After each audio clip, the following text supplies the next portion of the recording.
जय हिंद, राधे राधे। स्वागत है आप सभी का एक बार फिर से आपके प्यारे यूट्यूब चैनल एमएस क्लासेस में।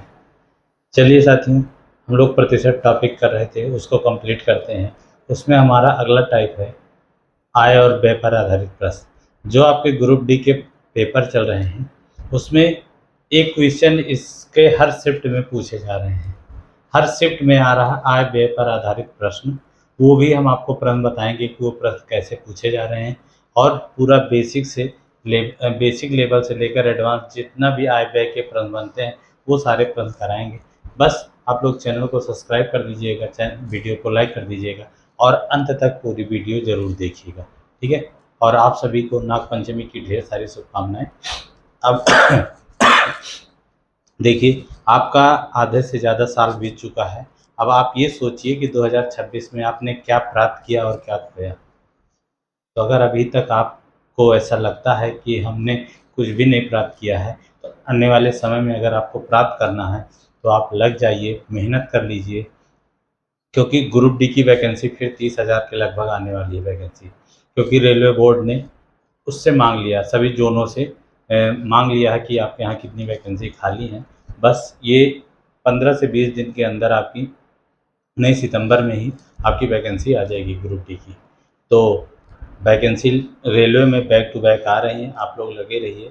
और लगे रहेंगे तो सिलेक्शन पक्का है, निश्चित है। लेकिन ये नहीं कि वैकेंसी आए तो हम तैयारी करें और फिर जैसे पेपर दे के आएँ फिर बंद कर दें। एक बार में नहीं होगा, 2 बार में नहीं होगा, लेकिन अंततः होगा। बस आपको क्या करना होगा साथियों, लगे रहना होगा। जब तक आप लगातार लगे नहीं रहेंगे, सफलता आपको नहीं मिलने वाली, ठीक है। चलिए, ज़्यादा बातें नहीं, क्लास को शुरुआत करते हैं और देखते हैं कैसे कैसे प्रश्न पूछे जाते हैं। आइएगा, देखिए, आय और व्यय में बात क्या करते हैं। आय और व्यय, आय का मतलब क्या होता है, जो हमारी इनकम हो। जैसे हम नौकरी के लिए तैयारी कर रहे हैं तो जो सैलरी मिलेगी वही हमारी आय होगी। अब आय होगी तो उसके बाद उसमें से हम जितना मिल रहा है उसको सब बचा के तो रखेंगे नहीं, है कि नहीं। तो कुछ खर्चा भी करेंगे। तो आय कैसे निकाली जाती है, किसी भी व्यक्ति की इनकम कैसे निकाली जाती है। आय बराबर होता है खर्च प्लस बचत, यानी इनकम इक्वल टू होता है एक्सपेंडिचर और प्लस सेविंग। यानी कि एक व्यक्ति कितना खर्चा करता है और कितना बचाता है, उन दोनों को अगर जोड़ दिया जाए तो वह उसकी आय कितनी है पता चल जाएगी। आय अब चाहे महीने की निकालनी हो, चाहे साल की निकालनी हो और चाहे दिन की निकालनी हो। अगर हम किसी व्यक्ति की आय दिन की निकाल रहे हैं तो उसका एक दिन में वो कितना खर्चा करता है और कितनी बचाता है, दोनों को जोड़ लेंगे तो हमारा क्या हो जाएगा, उसकी एक दिन की आय आ जाएगी। इसी तरह से महीने की भी निकल जाएगी, इसी तरह से साल की भी निकल जाएगी। इसके अलावा और कुछ भी निकालना होगा तो इनकम में से एक्सपेंडिचर दिया होगा तो सेविंग पूछेगा तो माइनस करते हैं। जैसे अगर आपसे सेविंग पूछे कि उसकी बचत कितनी है, तो इनकम में से उसकी एक्सपेंडिचर को घटा दीजिए, ठीक है। उसकी बचत पूछे तो आय में से उसके खर्च को घटा दीजिए, और अगर उसका खर्च पूछे तो आय में से उसकी बचत को घटा दीजिए, सेविंग को। तब आपको पता चल जाएगा। यानी आपको केवल यही याद रखना है कि आय बराबर क्या होता है, इन एक्सपेंडिचर प्लस सेविंग होता है, ठीक है। अब ये वैल्यू आपको दो तरीके से दी जा सकती है, रुपए में भी दी जा सकती है और परसेंटेज में भी दी जा सकती है, ठीक है। तो किसी में भी पूछ सकता है। तो अगर किसी की वैल्यू परसेंटेज में इनकम पूछे, इनकम जो होगी हमारी परसेंटेज में वो हमेशा क्या होगी, 100% होगी। उसकी आय चाहे 10 रुपये हो, चाहे 10 करोड़ हो, चाहे 10 लाख हो, चाहे 10,000 हो, चाहे 10, जितना भी हो। अगर इनकम की बात करेगा तो परसेंटेज में पूछेगा तो वो 100% होगा, ठीक है। अब उसी में से अब खर्चा करेगा तो कहता है कि जैसे एक व्यक्ति अपनी आय का 5% घूमने पर खर्चा कर दिया, 20% बच्चों की पढ़ाई पर खर्चा कर दिया और 25% घर के खर्चों पर, घरेलू खर्च पर, तो उसकी सेविंग बताइए। तो उसकी सेविंग, जैसे अब देखिएगा, यहाँ समझिएगा। जैसे कोई व्यक्ति है, उसकी इनकम कुछ है, अब ये नहीं बताया कितनी है इनकम, तो इनकम को आपको जब परसेंटेज में सारी वैल्यू दी गई हैं तो इनकम को आपको 100% मानना पड़ेगा, इनकम को आपको 100% मानना पड़ेगा। अब उसके बाद जैसे उसने खर्चा किया बच्चों की पढ़ाई पर, बच्चों की पढ़ाई पर कितना खर्चा किया, 20%, घूमने पर, मनोरंजन पर 15% ऐसे खर्चा कर रहा है। और घरेलू खर्च क्या हो गए, घरेलू खर्च क्या हो गए उसके, 40% हो गए। तो अब उसकी बचत बताइए कितनी होगी, उसकी बचत कितनी होगी, उसकी बचत कितनी होगी। तो अब आपको, तो आप खर्चा कब करोगे, जब आप कमाओगे तभी तो खर्चा करोगे, जब आप कमा ही नहीं पा रहे हो तो खर्चा कैसे करोगे, ठीक है। तो जो भी कमाता है उसकी इनकम को हम 100% मान लेते हैं। अब ये अलग अलग खर्चे दिए गए हैं, इनको सबको आप क्या कर लेना, जोड़ लेना। कितना, अब देखो 20, 40, 60, 10, 70, 5, 75, यानी उसका टोटल खर्चा कितना आ गया, टोटल खर्चा पहले निकाल लेते हैं, टोटल खर्चा कितना आ गया, 75% आ गया।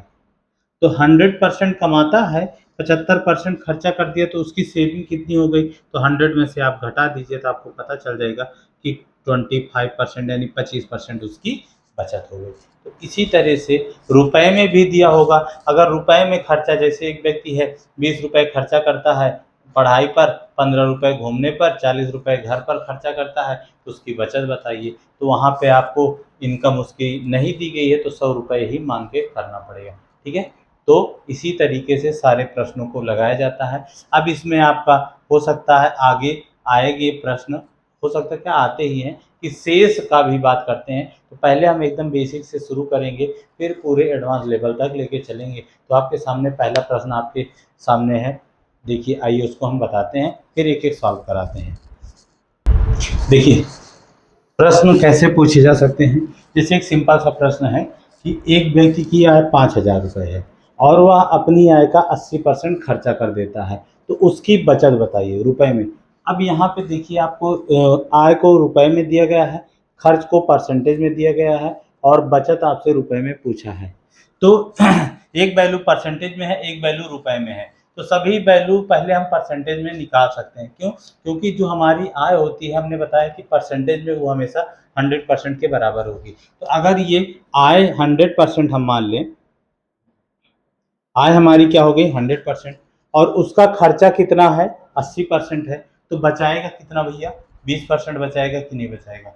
तो उसकी सेविंग परसेंटेज में पहले आप निकाल लीजिए, सेविंग यानी बचत। तो 100% में से 80% को क्या कर दीजिए, आप घटा दीजिए, तो उसकी क्या आ गई, बचत आ गई, कितने परसेंट की, 20% की। अब इसी की वैल्यू आपसे रुपए में पूछा है, इसी की वैल्यू को किस में पूछा है, रुपए में पूछा है। तो यहाँ पे देखो जो आय है हमारी कितनी दी गई है, रुपए में 5,000 रुपए, और परसेंटेज में कितनी है 100%। तो आपको शुरू में अनुपात में भी बताए थे कि परसेंटेज वैल्यू जिसके बराबर होती है उसके बराबर रखते हैं, और जिसका पूछा जाता है उससे गुणा करते हैं। तो 100% की वैल्यू 5,000 के बराबर है, तो 100% बराबर हम क्या लिख देंगे, 5,000।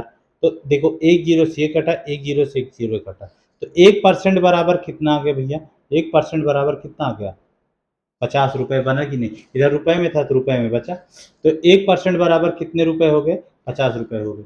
तो बचत पूछा है, बचत क्या परसेंट है, 20%। अच्छा अब ये आप कॉमन सेंस नहीं लगा सकते हो, ये आपको पता नहीं है कि जब हमें किसी एक सामान का दाम पता होता है और एक से ज़्यादा का पूछता है तो गुणा करते हैं कि नहीं करते हैं। बस 1% की वैल्यू पता है, 20 का पूछा तो 20 से गुणा कर दीजिए, तो 20 इधर भी, तो 20% आ गया। तो 20% की वैल्यू कितनी होगी, 5 दूनी 10, एक जीरो एक जीरो ये, तो कितने आ गए, 1,000 रुपये। तो 20% की वैल्यू कितनी हो गई, 1,000 रुपये हो गई। समझ गए। तो सिंपल से प्रश्न में सीधे ऐसे दिया रहेगा, रुपए, कोई भी रुपये की एक वैल्यू दे देगा, एक परसेंटेज की वैल्यू दे देगा और दूसरे की आपसे पूछ लेगा। और आय व्यय में केवल 3 ही चीज़ होता है, आय, खर्चा और बचत, इसके अलावा कुछ होता नहीं। ठीक है, चलिएगा एक और आप बताइएगा, चलिएगा आपके सामने लिखा जाता है, बस इसी को हम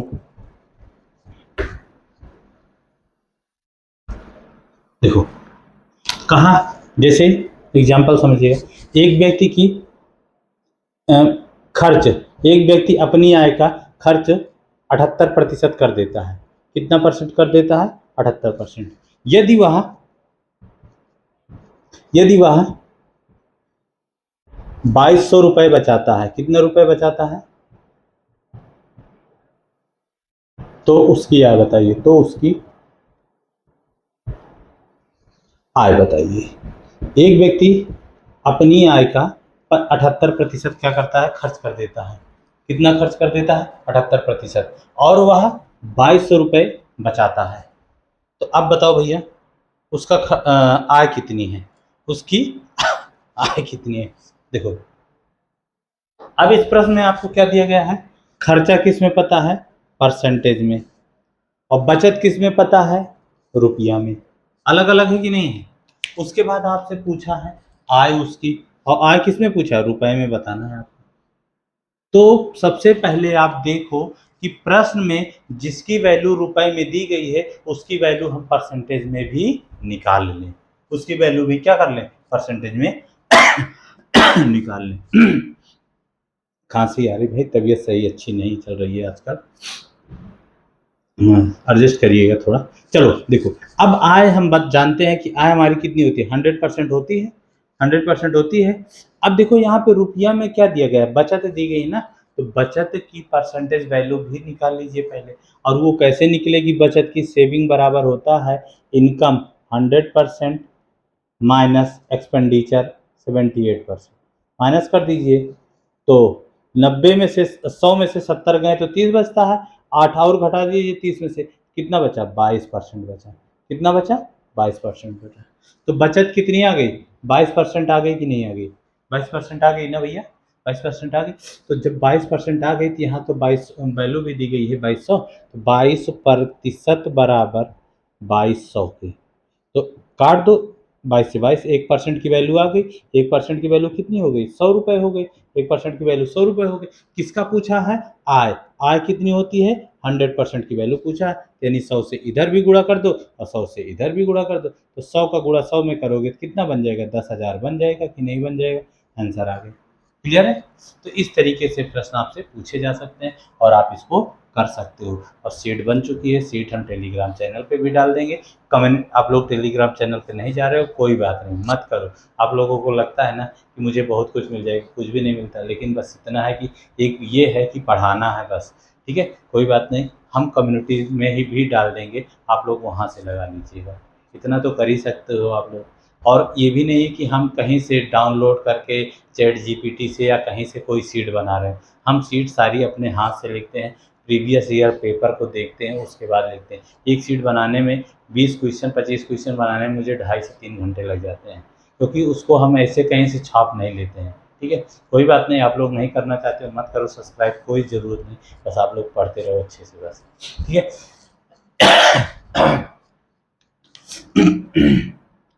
आइएगा, अब चलते हैं प्रश्नों की तरफ, कुछ आप लोग लगा लीजिए, फिर अगले टाइप पर चलेंगे। पहले एक प्रश्न लिखते हैं, चलिएगा देखिएगा। ग्रुप डी का एक प्रश्न है, 85% वेतन खर्च करने के बाद आलोक प्रतिमा 1200 रुपये बचाता है, तो उसका मासिक वेतन कितना है, बताओ। अभी ये पिछले ही जैसा प्रश्न है कि नहीं है। देखो क्या करना है, अब देखो यहाँ पे वेतन दिया गया, खर्च का कितना, अपने वेतन कितना खर्चा करता है, 85%, और बचाता कितना है, 1200 रुपये। यहाँ बचत रुपए में है, इसकी परसेंटेज वैल्यू अगर हमें पता चल जाए तो हमारा प्रश्न आसान हो जाएगा। और हम जानते हैं कि इनकम कितनी होती है, 100%। और आय में से अगर हम बचत निकालना होता तो खर्च को घटा देते हैं। तो आय 100% है, उसमें से 85% को क्या कर दीजिए, माइनस कर दीजिए, तो आपका आ जाएगा 15%। और वो 15% क्या होगी, हमारी सेविंग होगी, यानी बचत होगी कि नहीं। और सेविंग यहाँ से रुपए में कितनी दी गई है, 12% दी गई है। कितनी दी गई है, 12%। तो 15% की वैल्यू हो गई 1200 रुपये। तो 1% की वैल्यू 15 एकम 15, 15 अट्ठे 120 होता है, जीरो, यानी 1% बराबर कितना आ गया, 80 रुपये आ गया। तो मासिक वेतन यानी उसकी आय पूछा है, आय कितनी होती है, 100%, तो 100 से गुणा कर दो इधर और इसको भी 100 से कर दो, तो ये 100% बन जाए। तो 100% की वैल्यू कितनी आ गई, 100 में 80 से गुणा करोगे तो 8,000 रुपये आ जाएगा। ठीक है भैया। तो सारे प्रश्न जो भी हैं वो प्रीवियस ईयर के ही हैं, पूछे गए प्रश्न हैं। जैसे जैसे पैटर्न पेपर का बदलता जा रहा है वैसे वैसे सारे प्रश्न हम आपको करा देंगे। बस पहले बेसिक लेवल से शुरुआत किया गया है। ठीक है, चलिएगा अगले प्रश्न की तरफ चलते हैं। ठीक, नोट कर लिए, नोट कर लीजिएगा। चलिए देखिएगा लिखा अगला, यदि पप्पू अपने मासिक वेतन का 10% मनोरंजन पर, 55% घरेलू खर्च और 20% शिक्षा पर करता है और वह 1650 रुपये की बचाता है, तो पप्पू की मासिक आय बताइए। चलो भाई बताओ पप्पू की मासिक आय। Pappu, who is Pappu? पप्पू को जानते हो? आप लोग गलत सुने हो, पप्पू वो नहीं है। आप लोग समझ रहे हो किसको कह रहे हैं, लेकिन पप्पू असल में पप्पू वो नहीं है। पप्पू आप लोग हो, आप लोग को बनाया जाता है, ठीक है। चलिए आ जाओ। देखो अब यहाँ पे खर्चे जो दिखाए गए हैं अलग अलग दिखाए गए, लेकिन एक चीज़ है कि खर्चे सब परसेंटेज में है, तो हम परसेंटेज में सबको क्या कर लेंगे, जोड़ लेंगे। 10%, 55% और 20%, इसको जोड़िए जरा कितना होगा। तो ये सब खर्च ही तो हैं, तो 10% 55 65 हो गया, 65 में 20 जोड़ दो तो 85, यानी उसका टोटल खर्चा कितना आ गया, टोटल खर्चा 85% आ गया। जैसे आजकल पति कमाए, पत्नियां खर्चा करती हैं मेकअप पर, सबसे ज़्यादा तो उनका खर्चा मेकअप पे ही होता है। कौन कौन से मेकअप आते हैं पता नहीं आदमी को, बस आदमी कमा के देता रहे, ना दे तो फिर खाना मिलने वाला है। चलो कोई बात नहीं, ठीक है। आ जाओ, 85% क्या करता है, कुल खर्चा करता है और बचाता कितना है, 1650 रुपये। तो आय तो उसकी 100% ही होगी, आय 100% में से होती है। तो अब उसकी पहले हम, क्योंकि यहाँ रुपए में बचत आई है तो बचत को हम निकाल लेते हैं रुपए में, तो सेविंग बराबर 100% में से उसके 85% को आप क्या कर दीजिए, घटा दीजिए भैया। तो 100 में से 85 गए तो कितना बचा, 15% बचा। यहाँ से बचत की परसेंटेज वैल्यू कितनी आ गई, 15% आ गई, और रुपए की वैल्यू कितनी है, 1650। तो 15% बराबर 1650 के हो गए। किसके हो गए, 1650 के। अब इसको काट दीजिए, 15 एक कम 15, फिर एक 15 एक कम 15, यानी 1% की वैल्यू कितनी आ गई, 110 रुपये आ गई। 1% की वैल्यू कितनी आ गई, 110 रुपये आ गई, ठीक है। अब पूछा क्या है, आय पूछा है, तो आय 100% होती है कि नहीं, बस 1% की जहाँ वैल्यू मिले उसके बाद जिसका भी पूछे उससे गुणा कर दो, तो तुरंत कर दो। तो 110 में 100 से गुणा करोगे तो 1 2 जीरो और बढ़ जाएंगे, तो यानी कितना बन गया, 11,000 रुपये बन गया। ऑप्शन नंबर ए सही हो गया, ठीक है। देखो पहले दो दो प्रश्नों में तो क्या था, सीधे एक साथ खर्चा दिया होता था या बचत दी होती थी, ठीक है। उसके बाद इनमें अलग अलग खर्चे दिए गए हैं, ठीक है। तो यहाँ पे भी हमने क्या किया, सभी खर्चों को जोड़ लिया। अगला जो प्रश्न है, शेष होता है, जैसे कहा कि अपने मासिक वेतन का 10% मनोरंजन पर खर्चा किया, खर्चा कर दिया, तब उसके पास 100 कमाता था, उसमें 10 खर्चा कर दिया, बचा कितना, 90। तो अब कहेगा कि शेष का 30%, शेष का 30%, फिर शेष का 40%, इस तरह से खर्चा करता है। तो वहाँ पे भी हम टोटल खर्चा निकालते हैं, बस थोड़ा स्टेप चेंज हो जाता है, जो बचता है उसका जितना परसेंट का वो निकाल कर करते हैं, ठीक है। चलिए नेक्स्ट प्रश्न आपका वही है, आइएगा। चलिए देखिए लिखा गया है कि श्रीधर अपनी मासिक आय का 10% किराए पर, फिर कहा कि शेष का, यानी अब यहाँ पे लगातार खर्चे नहीं कि आप 10% 20% ऐसे सबको जोड़ लो, अब यहाँ पे बात आ रही शेष शेष का। तो देखो सबसे पहले तो उसका हमें टोटल खर्चा निकालना है, कैसे निकालेंगे टोटल खर्चा। देखो पहला उसका खर्चा जो 10% है तो उसको आप लिख लो प्लस, अब प्लस करो। अब अच्छा ये बताओ, अगर 100 रुपये कमाते हैं उसमें से हमने 10 रुपये किस पर कर दे दिया, किराए पर दे दिया, तो 100 रुपये में से 10 अगर चला गया तो अब मेरे पास बचा कितना, 90 बचा कि नहीं बचा, उसका 20%। तो 90 का अगर आप 20% निकालो, 90 बचा था ना, 90 का 20% निकालो तो कितना होगा, 18 होगा कि नहीं होगा, यानी 18% कहाँ खर्चा कर रहा है, घरेलू खर्च। तो 90 में से 18 वो चला गया, अब बचा कितना, देखो 10 ये गया, 100 में से 10 गया तो बचा 90, और 90 का 20% ये गया तो बचा ये 18 आ गया। अब ये बताओ 90 में से अगर 18 रुपए हम घर घर पर खर्चा कर रहे हैं तो अब मेरे पास कितना बचेगा।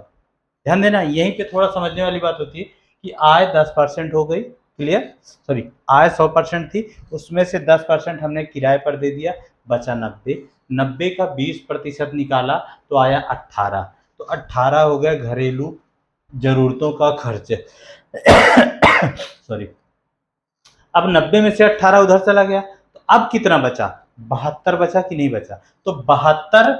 अब कहा कि फिर शेष का 25% खाने पर खर्च। तो यहाँ पर 25 नहीं तो 72 बचा है, शेष कितना बचा? 72। तो 72 का 25% निकालोगे तो यहाँ पे भी 25 से कम 25 चौके 100, 18 चौके 72, यानी 18 रुपए और आ जाएगा, 18% और आ जाएगा। बस इतना इसका खर्चा था। तो 18 18 36 और 10 कितना हो गया? 46। तो टोटल खर्चा कितना आ गया उसका? 46% आ गया। टोटल खर्चा कितना आ गया? 46% आ गया। समझ गए? अब ये बताओ उसकी बचत कितनी हुई? फिर बचत उसकी आ गई हमारी 100 में से 46 घटा दीजिए तो 54% आ गई कि नहीं आ गई? कितनी आ गई? 54%। और कहा है कि वह कितना बचाता है? 78,300 रुपए की बचत करता है। तो ये 54 इसके क्या होगा? बराबर होगा। तो 54% बराबर 78,300। ठीक है। अब चाहो तो आप इसको 54 से काट दो, और नहीं तो हम आपको काटना भी सिखा रहे हैं छोटी छोटी संख्याओं से। छोटी संख्या जैसे आप देखो 9 से ये कट जाएगा, क्या ये 9 से भी कट जाएगा? 7 3 10 8 18, क्योंकि 9 के विभाजिता का नियम होता है दी गई संख्याओं का अंकों का जोड़ 9 से कटना चाहिए। तो ये 9 से कट जाएगा, 9 छके 54, और इसको काट दो तो 9 अठे 72, 6 और 9 सते 63। हो गया, काम खत्म। 3 से काट दो इसको, 3 दूनी 6 और 29 तियां 87 होता है ना। 3 दूनी 6 3 9 27, 29 तियां 87 होता है। हो गया खत्म। अब देखो ये 2 जीरो बचे हैं ना, इन 2 जीरो को ऐसे लिख लो, और इधर 2% की वैल्यू है कि नहीं है? 2% बराबर कितना आ गया? 2900 रुपए आ गया। अब आपसे आय पूछा, आय हमारी 100% होती कि नहीं? तो अच्छा 2 में बताओ किससे गुणा करोगे 100 बन जाए? 2 में किससे गुणा करोगे तो बताओ 100 बन जाए? यानी इधर 50 से गुणा करोगे कि तभी तो होगा 100%। तो इधर भी 50 से कर दो आप आराम से, काटने की जरूरत नहीं पड़ेगी। तो 2 जीरो एक ही है, 3 जीरो आ गया। 5 9 45 के 5 आ गया, हासिल 4, 5 दूनी 10 4 14। तो कितना आ गया? 1,45,000 आ गया। समझ में आया कि नहीं आया? 1,45,000। तो ऑप्शन नंबर डी। और ये कब पूछा गया आपका? ग्रुप डी देख लो, 3/12/2025 का, यानी पिछले वाले ग्रुप डी का प्रश्न ही है। ठीक है। तो इस तरीके से भी प्रश्न पूछे जाते हैं। ये नहीं है कि हम वही वृद्धि कमी आय में बढ़ा दिए, वृद्धि कर दिए, बचत में वृद्धि कर दिए, वही पूछा जा रहा है। वो तो इस बार वाले ग्रुप डी के पेपर में हर शिफ्ट में पूछा जा रहा है।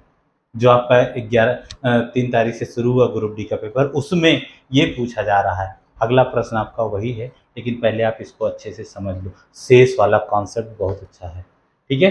तो जैसे पहला जो खर्चा है जितने भी परसेंट रहे उसको आप ऐसे लिख लो, फिर उसको 100 में से माइनस कर दो, जो बचा वो शेष हो गया। उसका 20% निकाला, कितना आया? 78 आया, 18 आया। उसके बाद अब जो शेष बचा था उसमें घटा दिया, नहीं 72 बचा, 72 का 25% निकाला, जो है ये हमारे पूरे खर्च हो गए। फिर इनको जोड़कर 100 में से माइनस कर दीजिए तो हमारा आ गया। ठीक है, समझ गए? चलिए नोट कर लीजिए, अगले प्रश्न की तरफ अब चलते हैं। चलिए देखिए, जो इस समय प्रश्न आय व्यय का ट्रेंड में चल रहा है, यही ट्रेंड चल रहा है सबसे ज़्यादा।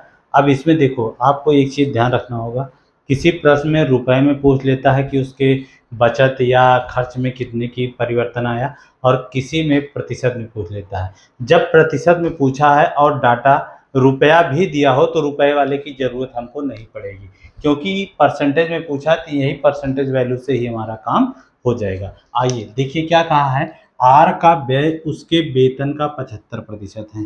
तो अब यहाँ पे देखो हम आपको 2 तरीका बताएंगे, एक रेशियो मेथड बताएंगे, एक सीधा डायरेक्ट वाला। पहले आपको हम रेशियो मेथड सिखाते हैं, उसके बाद डायरेक्ट कितना वेटेड वाला होता है, सीधे मल्टीप्लाई करके आता है। कैसे? अभी देखो, आय, यहाँ पे अनुपात बना लीजिए व्यय, या बराबर कर दीजिए व्यय और ये बचत। आप जानते हो कि जो आय होती है व्यय और बचत का योग होता है। ठीक है। अच्छा ये बताओ क्या कहा, उसका खर्चा कितना है? वेतन का 75%, यानी अगर आय उसकी 100% है तो उसका 75% उसका खर्चा है, तो बचाएगा कितना? 25% बचाएगा कि नहीं बचाएगा? वही तो बचाएगा भाई। आय अगर उसका 100 रुपये है तो कहा कि 75 खर्चा करता है, तो बचाएगा कितना? 25 ही तो बचाएगा। अब इन दोनों का जोड़ 100 के बराबर हो गया। ठीक है, अब यहाँ पे वृद्धि कर रहा है तो आप इसको चाहे ऐसे रहने दो, कोई दिक्कत परेशानी नहीं होगी। देखो क्या कहा, उसके वेतन में 20% की वृद्धि। वेतन का मतलब आय, आय में 20% की वृद्धि। अब 20, अब 100 का 20% निकालोगे तो 20 ही आएगा। अब 20 जोड़ दो तो 100 में 20 जोड़ दिया तो एक कितना हो गया, 120 हो गया। कितना हो गया, 120 हो गया, 120 हो गया। फिर अब कहा देखो, उसके बाद कहा कि उसके खर्च में 10% की वृद्धि। खर्च कितना है, 75 है, 75 यहाँ पे है शुरुआत में। अब उसमें 10% की वृद्धि हो गई। जब पैसा बढ़ता है, आपकी सैलरी बढ़ती है तो आपका खर्चा भी बढ़ने लगता है। तो 75 का आप 10% निकालोगे तो 7.5 आएगा। 75 का आप 10% निकालोगे तो 7.5 आएगा। और 7.5 रुपये अब बढ़ गए। तो पहले देखो 75 कमाता था, 75 रुपये खर्चा करता था, अब 7.5 रुपये ज़्यादा खर्चा करना। 7.5 रुपये के मतलब 75 में जोड़ दो तो 82 रुपया 50 पैसा खर्चा होने लगा। हो गया कि नहीं हो गया, हो गया 82 रुपया 50 पैसा। अब ये बताओ, अब यहाँ से देखना, अब ऊपर वाले से नहीं, अब यहाँ से देखो 120 कमा रहा है और 82.5 खर्चा कर दे रहा है, तो बचा कितना रहा है, बचा कितना रहा है बताओ भाई। अब तो क्या करोगे, 120 में से 82.5 को घटा दो तो 5 आ गए, क्योंकि 0.05 आ गया, 9 में से 2 गए 7 बचा। और यहाँ कितना बचा, 11, 11 में से 3 गए 8, 8 गए तो 3, 11 में से 8 गए तो 3, यानी 37 रुपया 50 पैसा। अब उसकी बचत आ गई, दशमलव में आ रहा है क्या, कर सकते हैं यहाँ पे हम इसको और सरल कर सकते हैं, अभी बता रहे हैं आपको, पहले सिखा रहे हैं। देखो अब वो कितना आ गया, 37.5 आ गया। अच्छा यहाँ से अब उसकी बचत पहले 25 थी, अब 37.5 हो गई, तो यानी 12.5 रुपए की बचत में वृद्धि हुई कि नहीं हुई, तो यही तो वृद्धि हुई। तो कितने की, 12.5 रुपए की प्रतिशत में वृद्धि हुई, किस पर, पुरानी वाली बचत में। यही तो आपसे पूछा, बचत में वृद्धि 25 और इंटू 100, तो 25 चौके 100। अब गुणा कर दो भैया, गुणा करोगे 12.5, 12 चौक 48, यानी 50%। कितने की वृद्धि आ गई, 50% की वृद्धि आ गई। गुणा करो, 4 पंचे 20 के शून्य, हासिल 2, 12 चौक 48, 2 50 और एक अंक पे दशमलव लगा दो। तो कितने की वृद्धि होगी बचत में, 50% की। ऑप्शन नंबर आपका भी सही हो जाएगा। ये तो है रेशियो मेथड, ये तो है रेशियो मेथड। अब कुछ लोग कहेंगे सर 75% था तो इसको हम 3/4 भी बना सकते थे। बिल्कुल बना सकते थे, फिर 300 400 कर लेते, अनुपात में था, वो भी कर सकते हैं, वो भी हम आपको सिखा दे रहे। लेकिन उससे पहले जो एक नया तरीका है आपको वेटेड वाला, उससे आपको रूबरू करवा दें, वो बहुत आसान बना देगा इस प्रश्न को, इतना करने की ज़रूरत भी नहीं रहेगी। आइएगा, ध्यान से समझिएगा।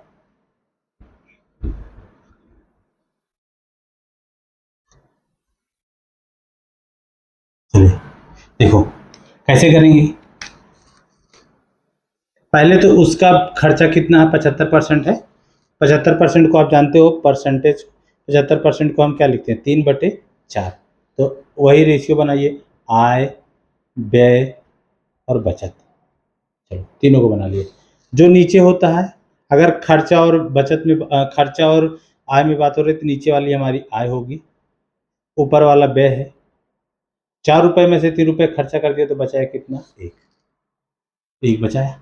अब देखो जो कहा है, क्या कहा है, आय में 20% की वृद्धि, इसमें आय में 20 से गुणा कर दो, 20 से गुणा कर दो तो कितना बनेगा, 20 चौके 80, है ना।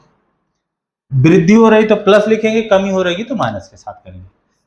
अब देखो फिर व्यय में 10% की वृद्धि, इसमें 10 से गुणा कर दो तो 10 तिहाई 30 हो गया, हो गया।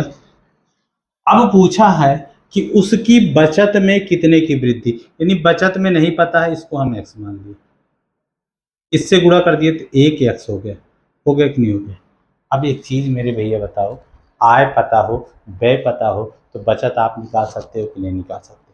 बचत कैसे निकालेंगे, आय में से व्यय को घटाकर। यहाँ पे जरा घटा दीजिए, 80 में से 30 गए तो कितना बचा, 50 बचा। और 50 ही किसके बराबर होगा, 1x से। 1 से भाग करोगे तो x आ जाएगी कि नहीं, यानी x की वैल्यू यहाँ पे कितनी आ गई, 50%।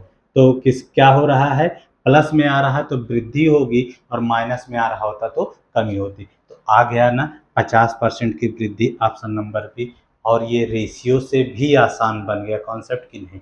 और ये कॉन्सेप्ट भैया अगर आप लगाओगे तो चाहे वहाँ पे डाटा कैसा भी दिया हो आराम से लग जाता है। रेशियो वाले मेथड में जब परसेंटेज वैल्यू थोड़ी अटपटी आ जाती, जैसे 29 थी 31 आ गई, तो वहाँ पे थोड़ा दिक्कत हो जाता है रेशियो बनाने में ना सबको।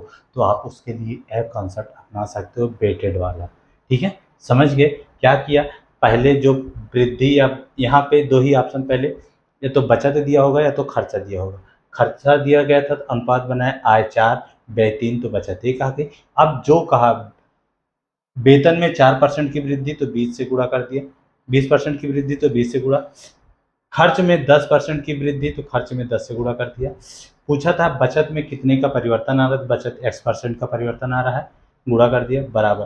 तो अब जानते हो बचत निकालनी है, आय में से व्यय को घटाना ही पड़ता है। तो 80 में से 30 घटा दिए तो कितना गया 50, और ये किसकी वैल्यू आ गई x, और x यहीं पे तो था, प्लस में आ रहा तो वृद्धि हो गई, माइनस में आता तो कमी हो जाती। क्लियर है, समझ गए। चलिए नेक्स्ट प्रश्न इसी पर एक और करते हैं। ठीक है, चलिए। और ये प्रश्न भी देख लीजिए कब आपका हाल फिलहाल 8/6 2 महीने पहले पूछा गया है। चलिए देखिएगा। एक व्यक्ति अपनी आय का 76% व्यय करता सॉरी एक व्यक्ति अपनी आय का 76% व्यय करता है। उसकी आय में 20% की वृद्धि होने पर वह व्यय में 15% की वृद्धि कर देता है। तो बताइए उसकी बचत में लगभग कितने प्रतिशत की वृद्धि होगी। अब इस प्रश्न को आप आराम से लगा सकते हो, कोई दिक्कत है नहीं। चाहे आप 100 ले लो, व्यय 76 है तो बचत उसकी 24 हो गई, ऐसे कर सकते हो। या आप इसको बना सकते हो, काट सकते हो 76/100, तो 19 चौके 76 और 25 चौके 100, यानी आय अगर हमारी 25 रुपये थी तो उसमें से व्यय हमारा 19 रुपये हो गया, तो बचा कितना 6 रुपये बचा। बचत कितनी हुई 6 की हुई, आय 25 की हुई, व्यय 19 का हुआ। क्योंकि 76% का व्यय है तो 4 से काट दो, 19 चौक 76, 25 हो गया, यानी 19/25 आ गया। तो 25 कमा रहे थे तो 19 खर्चा कर दिए तो 6 बचा दिए, हो गया। अब जो जो कहा है आपसे कर लो। आय में कितने परसेंट की वृद्धि 20% की, इसमें 20 से गुणा कर दो, 20 से गुणा करोगे तो 25 दूना 50 यानी 500 आ गया कि नहीं आ गया। व्यय में 15% की वृद्धि, तो व्यय में 15 से गुणा कर दो, 15 नौइया 135 हासिल 13, 15 कम 15 13 28, कितना आ गया 285 आ गया। अब बचत में पूछा है नहीं पता तो एक्स से गुणा कर दो, यानी 6x आ गया। अब बस अब बराबर कर दो और इसको माइनस कर दो, क्योंकि आय पता है व्यय पता है तो बचत निकालना है तो माइनस करेंगे ही करेंगे, और जो 6 है उससे भाग कर देंगे। चलिए तो देखो अगर यहाँ 250 होता तो 250 500 में से 250 जाते तो हमारा 250 बचता, 250 बचता, 35 और कम कर दो, क्योंकि 85 है ना। और नहीं आता है तो आप ऐसे घटा लो भैया, ज़्यादा दिमाग ना लगाओ आप लोग, क्योंकि होना भी चाहिए।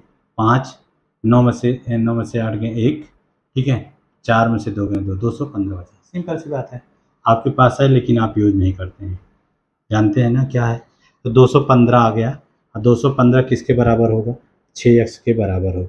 काट दो भैया, 3 6 से भाग कर दो तो 6 त्रिका 18, 3 बचा, 6 त्रिका 18 कितना बचा 3 बचा, है कि नहीं है ना। तो ये 35 हो गया, 6 छंग 36 ज़्यादा हो जाता है, 6 छंग 36 ज़्यादा हो जाता है, 6 पंचे 30, 6 पंचे 30, फिर 5 बचा, दशमलव दशमलव 5 बचा, तो 6 अठे 48, तो लगभग ये आना चाहिए 35.8 या 36 ऑप्शन में है होना चाहिए, लेकिन 36 ऑप्शन में नहीं है। हमारा कौन सा सही हो जाएगा, उसके आसपास वाला कौन सा 35% सही हो जाएगा। तो एक्स की वैल्यू कितनी आ गई 35.8, और ये क्या कर रहा है वृद्धि हो रही है, क्या हो रही है वृद्धि हो रही है, क्योंकि प्लस में आ रहा है तो 35.8% की वृद्धि। और देखो यहाँ पर ऑप्शन में भी लगभग में पूछा है तो लगभग में हमारा यही सही होगा,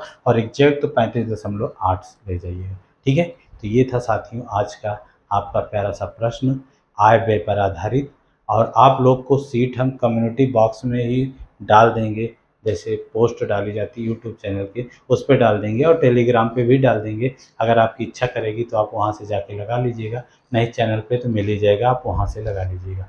और लगभग 25-26 क्वेश्चन हैं, उनको आप लगा लीजिएगा, सारे इसी पैटर्न पर आधारित हैं जितना पढ़ाया आपको। और क्लास अच्छी लगी होगी तो लाइक करिएगा, चैनल को सब्सक्राइब करिएगा, दोस्तों में शेयर करिएगा, ठीक है। फिर मिलेंगे आपको अगली क्लास में, तब तक के लिए जय हिंद, जय भारत।